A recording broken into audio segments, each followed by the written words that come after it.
Welcome back to another football show. Week 3 NFL in the books. Lots of great games that were played on Sunday. We saw comebacks, we saw stompings, we saw blocked field goals. We're going to talk about all that jam today. Great program for you guys. Shout out to all the listeners. We got more views in week 2 than we did week 1. Seems like we're only going up. Thank you guys for tuning in. Hopefully you come back next week for week 4 as well. Same program. We're not going to talk about every game, only the games that we feel matter. But stick around to the end for my live reaction to Sam, who's actually at the Giants and Chiefs Sunday night football game. And shout out to PointsBet. Thank you guys for giving me this studio. How can you watch sports without using PointsBet? Are you really watching sports? Week 3, let's go. So we'll start off with Eagles 33, Rams 26. One of the best covers I've ever seen. LA is going for a game-winning field goal, and it gets blocked. It's the most fluke shit I've ever seen. The Eagles scoop it up and score to cover -3.5. I wanted to quit gambling, but I got too much love for the game. I'll never. The Rams played a really, really good first half, almost a perfect first half. The second half was a shit show. McVay, you can't be conservative against the reigning champs. 2 blocked kicks in the fourth. Somebody has to lose their job. It's unbelievable. It's unacceptable. Philly's defense couldn't stop Kyron or Corum. They had the game in the bag for the first half. And now the loss isn't on the officiating. I'm not going to fully blame it on that. But it's suspect and bullshit that Puka's getting a taunting penalty. There's the holding call in the scrum, and then the no call on Blankenship, which probably impacted, I would say, at least 4 points of play. I would lay all my chips on the Rams for a rematch. I think they're the stronger team. Hopefully we get to see them in the playoffs at some point. Turns out, though, Devontae Smith and A.J. Brown are actually good at football. These are the deep balls we want to see Jalen Hurts throw. They unleashed him in the second half after being 4 for 8 with 17 yards. He's a winner. That's as far as I can compliment him. As far as the defenses go for these teams, the Rams' D-line was all over Jalen for a good portion of the game. Jared Verse, Byron Young, these are dudes who had their hands in his face. Like, I don't want these guys anywhere near me. I don't know how Jalen was able to pull through in the second half. Rams' D-line, super, super good. I think it might be top 5 in the league. Definitely top 5 in the league, honestly. The Rams defense put Saquon in timeout. He was ineffective. And that just goes to show how good this Eagles roster is. They don't need Saquon to be the guy every game. They don't need Jalen Hurts to do anything more than 200 yards in the game. The Eagles, they couldn't stop the run or get through to Stafford. They left with a dub. And at the end of the day, getting the win is the only thing that matters. Let's move down the line. I loved this game. Browns 13, Packers 10. Hey, Cleveland, message received. This defense, it's the best in the NFL. Number 1 in total yards, 3rd against the pass, 1st against the run. They sacked Jordan Love 5 times. 5.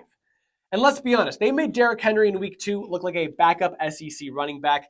Nobody is running the ball on this Browns defense, okay? Now, if they had an offense, they would have a shot at running the table. Stefanski's got them well coached. The rookies look legit. And Judkins, welcome to the NFL. 98 yards and a touchdown. That'll play. This win, it's not just about September. This win is going to ripple into NFC playoff seeding. And congratulations, Cleveland. You're not just scary. You're a problem. Ravens did put up 40 points on them, by the way. Food for thought. Let's talk about the Packers, though. Actually, one thing about the Browns, my insider for Cleveland gives the Browns a record prediction of 15-2, and he said that after the win. So he believes Cleveland will only win one more game this season. It'll be cool to find out. Let's talk about the Packers. That was an all-time choke job for the Green Bay Packers. Think about this. The last time they blew a game where they were up double digits, had a shutout with 4 minutes left, and still lost was 1967. That's the Vince Lombardi territory. Okay, this defense can only carry you so far. At some point, you've got to put points on the board. Okay, Josh Jacobs, one of the most inefficient rushing games I've ever seen.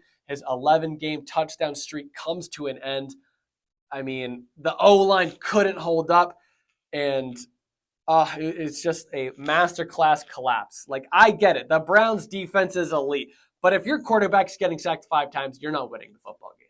It's like, you're just not. Okay, let's be real. The problem of this game was Jordan Love. The box score looks fine. His decision-making has been questionable since day one. And here's the truth. Championship quarterbacks don't fold under pressure. They don't throw the ball away when the game's on the line. You've been a starter since 2023. You sat behind Aaron Rodgers, and this is the growth? I think Micah Parsons put it perfectly. Sometimes you shit the bed. Sure, I haven't shit the bed in a while. But if you're in the Super Bowl conversation, you don't lose this game to Cleveland, period. And yeah, I still think they'll make the Super Bowl. I do think they're a good team. Let's move down the line. Jaguars 17, Texans 10 in division game. Love it. The Texans are bad. The season is over. CJ Stroud has to play better. It's miserable to talk about them. I feel like I keep saying the same things, okay? Every week. Bad O-line play. Quarterback has to play better. Defense rocks. So I don't really want to talk about the Texans at all. I do really want to talk about the Jaguars, though, okay? It's time to jag off to Jacksonville. I'm going to continue to buy stock. They could be 3-0. I think they will win the AFC South. I like watching their games. I think Liam Cohen's doing a great job. He's turned around the offense pretty quickly, okay? What if I told you the Jaguars are 13th in passing yards per game and 4th in rushing yards? You'd probably say put down the crack pipe. Then I would tell you they've had 3 takeaways in each game this season. The only underwhelming part about this Jaguars team is Brian Thomas Jr.'s production. He's peppered with balls left and right, but we're not getting the results like last season. It's hard to say that he won't have a turning point. I'm fully bought in. I think Jacksonville isn't going to win the Super Bowl. I think they're a playoff team for sure, and they're going to get a playoff win as well. That's not a first-round matchup you want to have. I'm bought in. Any given Sunday, I'm going to support the Jaguars. Let's move down to line to the 4 o'clock slate. Chargers 23, Broncos 20. That was a hell of a game. Whether you like it or not, the Chargers are the best team in the AFC right now. Look at the numbers. First in passing yards, second in touchdowns, top 3 in points allowed, top 7 in total defense. Oh, and they're 3-0. Justin Herbert, this guy is a machine. In a game where his O-line couldn't block a door, 5 sacks, and he loses his RB1, what happens? Herbert throws for 300 yards. He's doing that against the Broncos defense, by the way, that has a no-fly zone. He's averaging 286 yards a game.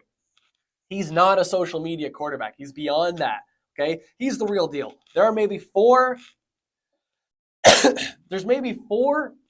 maybe 6 teams in the NFL that wouldn't swap their quarterbacks for Justin Herbert. That's it. And shout out to Cameron Dicker. Nobody cock blocks Cameron Dicker. Game winner. Nails all 3 field goals. Adds the extra points. Jim Harbaugh, he's coaching laps around everybody in the NFL. He's turned Quentin Johnston into a real weapon. He somehow de-aged Keenan Allen. The guy looks 27 again. And with all these positives that I'm saying, I really, really hope this doesn't stunt Ladd McConkey's growth. I think he's really good. The kid's got to eat, but it's been very underwhelming this season. It seems like he's just being treated like a wide receiver 3, even when he's open. Herbert, as fantastic as he's being, and somehow is making these connections to guys that are covered, the wide open option is always, a solid choice. So, yeah, that's my thoughts on the Chargers. Actually, where are all the Charger fans? I need them to talk shit online. This is the first time they've been 3-0 since 2002. Go crazy. It's crickets everywhere. Let's move on to Denver. Bad loss. Here's the truth. The Broncos overachieved last year. This year, we're seeing who they really are. Bo Nix, I like the tools. The deep ball is there. It was just off in this game in particular, just grazing fingertips, just missing windows. And in the NFL, those inches matter. Right now, there's no killer instinct with this team, and it's a shame because I really like this Broncos defense. They fly around, they can hit, but they're always exhausted. Why? Because the offense goes 3 and out 5 times a game. The O-line can't run block. The play calling feels stale, and every series ends in 3rd and long. And that's not a formula for winning football. Denver has pieces, but right now they're that classic team where the defense pays for the sins of the offense. And it's just not. This is 3 weeks into the season. It seems like they've been playing the same game 3 weeks in a row. They have a negative record. It's time to. There's just a lot of things that need to be improved, considering last season. That's why I think like they overachieved last year. That's kind of all I got to say about that game. Let's move down to Bears 31, Cowboys 13. That was also a very, very interesting game, very telling game for both teams about what the rest of the season's going to look like. Matt Eberflus is a sleeper agent. He's playing both sides, so he always wins. And finally, he helped Caleb Williams develop. Look, I'm happy for Ben Johnson. First win as a head coach. That's awesome. And credit to the Bears defense. That was a classic Ben don't break game. Caleb, 4 touchdowns. Hey now. And the offense looked like it was running laps around the Cowboys. The reality, though, the Bears had back-to-back divisional games to start the season, collapsed in both. This was different. They finally have a point in the win column. They've got something to build on going into week 4. I think it's still going to be an up and down season, but statement wins like this, that builds character. And for a franchise that has had no character for 4 straight years, if not longer, this is a really good spot to be in. It was against the Cowboys, though, which has you head scratching. Celebrate the win, though. Celebrate the win. The Cowboys, I mean, where do we start? There's so much I can say about what happened on Sunday. At what point do you host open tryouts for the Cowboys defense? I've seen high schoolers play better. I think Eberflus's defensive scheme is the worst in the NFL. Diggs played like shit, and then he quit on his own team. The Cowboys continue to just break like cheap furniture. And even though they only put up 14 points, I think this offense can actually be explosive. Yes, the CD injury kills you, but the run game is playing better than it has been over the course of the last couple seasons. And who would have thought Javonte Williams would be the engineer? The last thing I kind of want to say about the Cowboys is Jerry Jones did say the Cowboys are still a playoff team. I'm not sure what he's smoking in his pipe. Okay, let's move on to Chiefs 22, Giants 9, Sunday Night Football. Sam, co-host of the show, was at the game, and he sent me a little video with his dad. We're going to live react to that. Not sure how the audio is going to sound for this portion. Let's figure it out. So, kids, we're here at the game. It's so loud there. We're Colts fans now. Daniel Jones. We're on the Daniel Jones bandwagon. He's winning everything. The Giants need to fold. Russell Wilson needs to be tied to an anchor and thrown into the Hudson River. Actually, Brian Dable does. Brian Dable and the entire coaching staff. If you look everywhere, there are fans leaving. And they're mad. They're mad. There was a fire, Dable chant right at the end. So, I'm listening to all offers. Any team you guys want us to root for, we'll root for. So let us know. Any final words? Yeah. Yeah, I think Sam's dad said it best. Final words, nighty-night for the Giants season. So what I get from this video, great video, by the way. Thank you for sending it to me. That game looked fun to be at. Colts fans, I guess Giants fans are not Colts fans. That makes sense. Giants should tank. I thought it was, Russell Wilson tied to the anchor, thrown in the Hudson River. Same with Dable. They were saying that there was fire. Dable chance of the game. Just none of this is really surprising. The Giants are really a very frustrating and miserable team to talk about. Russ sucks. He's throwing suicide balls to Malik Neighbors. What are you doing? That's your best player. Tyrone Tracy leaving the game with an injury that definitely hurt the team. He started the game off so solid. He was like the only guy to see the ball in their first drive. Cam Scatterbo was awesome. I had him as a first touchdown scorer. Sharp picks up here. So yeah, with the Giants, I mean, it's looking like week 5. Dart will start. If it were up to me, I'd take Russ outside the barn and Old Yeller it, put him down. So, and shout out to Chris Jones, by the way, for declining the jersey swap with Russell Wilson. That is like one of the funniest things I've seen. Chiefs looked pretty like themselves this season. I think they're just going to be one of those low scoring, always in it to win it teams. Juju Smith, though, dude, every week I feel like I'm seeing more and more out of him. It's really unfortunate that Patrick Mahomes doesn't have the best supporting cast, but somehow he finds a way, which is awesome.